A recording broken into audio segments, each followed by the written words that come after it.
Hello Moto GP fans. Welcome back to ZNGP Today. A data-led case argues that the closing year of the current rules cycle will again play to the strengths of an organization that has consistently turned regulation-era edges into advantage. Key names and places referenced below: Ducati, Marc Márquez, Aprilia, Valentino Rossi, Casey Stoner, Jorge Lorenzo, Honda, Yamaha, Michelin, Pirelli, and the Sepang test venue, Sepang International Circuit. Below, what the quote means for Ducati, its rivals and the title fight. At the Caschi gala, VR46 director gave an emotional and pragmatic review of a complicated 2025 and a clear plan for 2026. Alessio Uccio Salucci praised team spirit, celebrated strong Sepang tests, and warned that real work starts now. Below are that explain Uccio's message to the paddock and the garage. A veteran Moto GP team boss has proposed a major format rethink. Davide Brivio wants Moto GP to adopt a Formula One-style sprint weekend structure, arguing that too much of a rider's fate is sealed on Friday afternoon. Here's a full breakdown on what could be one of the biggest sporting debates of 2026.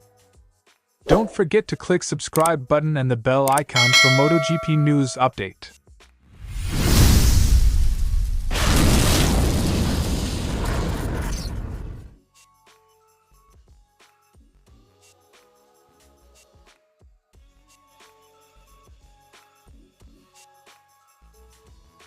The piece opens with a clear claim about patterns across regulation changes.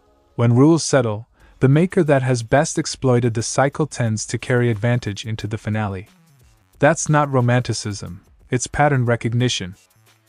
History favors continued Ducati dominance in 2026. Interpretation: transitional years reward engineering depth, development momentum, and institutional learning. Ducati's investment across aero, engine mapping, and chassis evolution, plus the data accrued over 2 rule cycles, produces a runway that newcomers struggle to match in a single winter. In short, the books say incumbency beats surprise in the final year. It doesn't rest on theory. It points to 2025's scorecard as empirical evidence that the momentum is real, not lucky. Ducati dominated the campaign, with 17 total Grand Prix wins and a clean sweep of titles. Numbers matter. 17 wins and multiple crowns indicate the package wasn't just fast on one circuit or under one rider. It was repeatedly superior. That breadth reduces the chance of a single rival upsetting the applecart. You need consistent depth across tracks, tires, and race profiles to mount a sustained challenge. The piece flags 2 reinforcing advantages: a genuine step in the new bike and the presence of a generational rider who can convert machinery into championships. The GP26 appears to be a genuine step forward. A credible upgrade in the chassis or engine curve amplifies already established strengths. Couple that with a rider who maximizes every update. The narrative cites marquee names who have historically swung cycles, think Rossi, Stoner, Lorenzo, and you get a multiplier effect.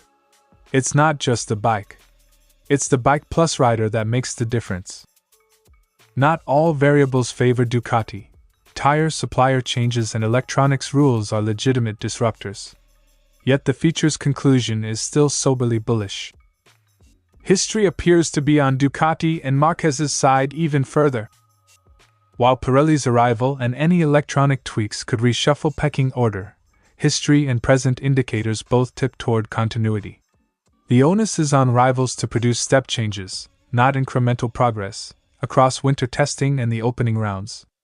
Aprilia, Honda, and Yamaha have shown progress, but closing the incumbency gap requires matched reliability, race-long tire management, and the kind of adaptive setup that comes from having done it all before.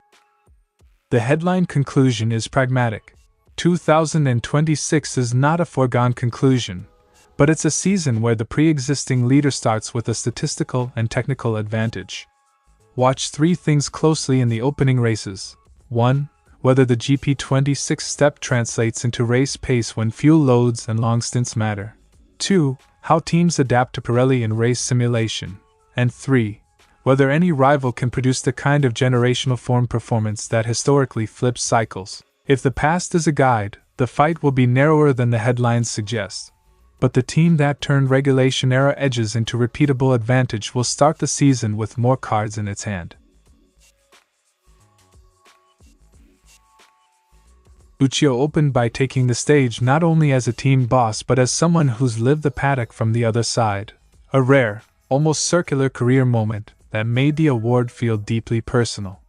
He used the occasion to thank the crew and underline that success is shared. Awards aren't just trophies, they're collective validation for mechanics, engineers and the management who live the week-to-week grind. That sense of shared achievement sets the tone for 2026. Pride that energizes work, not an excuse to rest on laurels. It's a great honor to be here. It's also a reward for them, for all the guys who work here. He didn't sugarcoat 2025, Uccio described it as complicated, yet he emphasized the team's reaction from mid-season onwards. That matters because the real metric for a stable organization is how it responds to adversity, quicker data loops, better intra-team communication and smarter allocation of testing resources. He singled out the Sepang tests as validation that the direction is right, citing solid performances that give the engineering group concrete areas to refine before the season opener. It was a complicated season. I'm very happy with how we reacted from the middle of the season onwards. Uccio was bullish about the riders' upside after Sepang. He highlighted measurable gains from both garage leaders, lap time improvements, more consistent long-run pace and clearer setup feedback, as signs that the team's development loop is functioning. This isn't speculative praise. It's a technical readout that signals the riders are better prepared physically and mentally for the grind of 2026. When a principal frames test pace as a leading indicator, it means the organization expects those gains to surface under race pressure. For me, they are two riders who deserve a lot, who have a lot of value and haven't yet reached their full potential. Finally, Uccio reflected on Valentino Rossi's continued influence.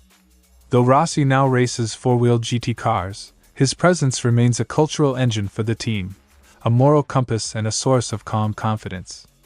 Uccio described Rossi's current motorsport passion as more relaxed but still fiercely competitive, and stressed that Rossi's leadership continues to transmit the winning spirit throughout the organization. In short, the boss of the brand is still its heartbeat, even if the noise on the grid has changed. I see him very, very passionate. He's much more relaxed. Uccio's message was equal parts tribute and strategy. Reward the team, own the past, accelerate the fixes and trust the riders. With encouraging Sepang data and Rossi's calming presence still resonating in the garage, VR46 starting point for 2026 is pragmatic optimism, a team that celebrates together and gets back to work together. The real test will be converting Sepang promise into race week consistency when the lights go out. Sepang International Circuit.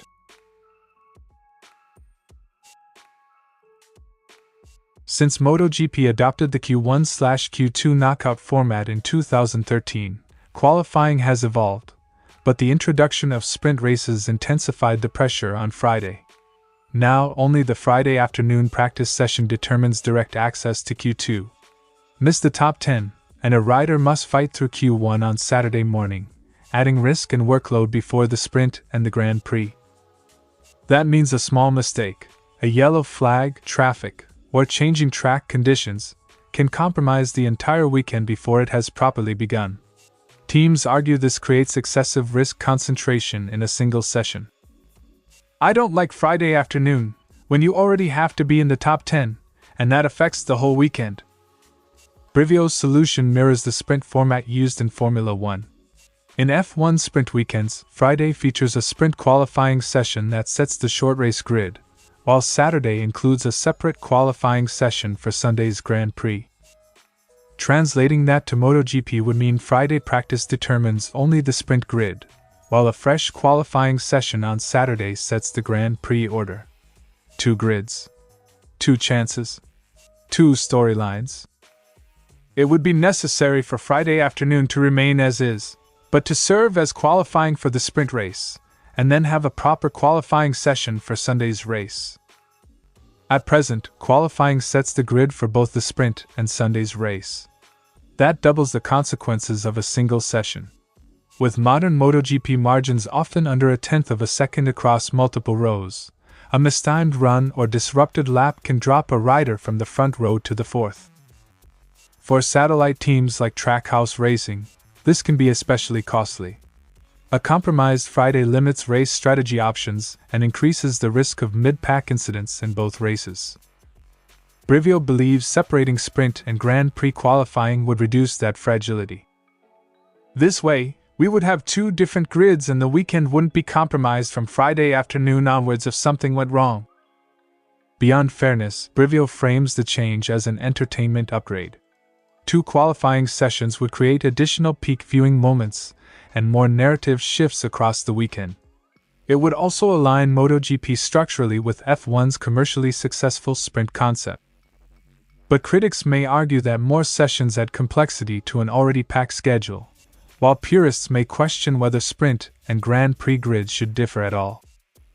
Brivio, however, sees upside. In my opinion, it would also be more spectacular, create greater interest, and there would be more results to follow throughout the weekend. The debate over MotoGP's format is far from settled. As sprint races reshape race weekends, calls for structural adjustments are growing louder. Whether the championship follows Formula One's model remains to be seen, but Davide Brivio's proposal ensures the conversation is now firmly on the table. Thanks for watching ZNGP Today, and this is your MotoGP news.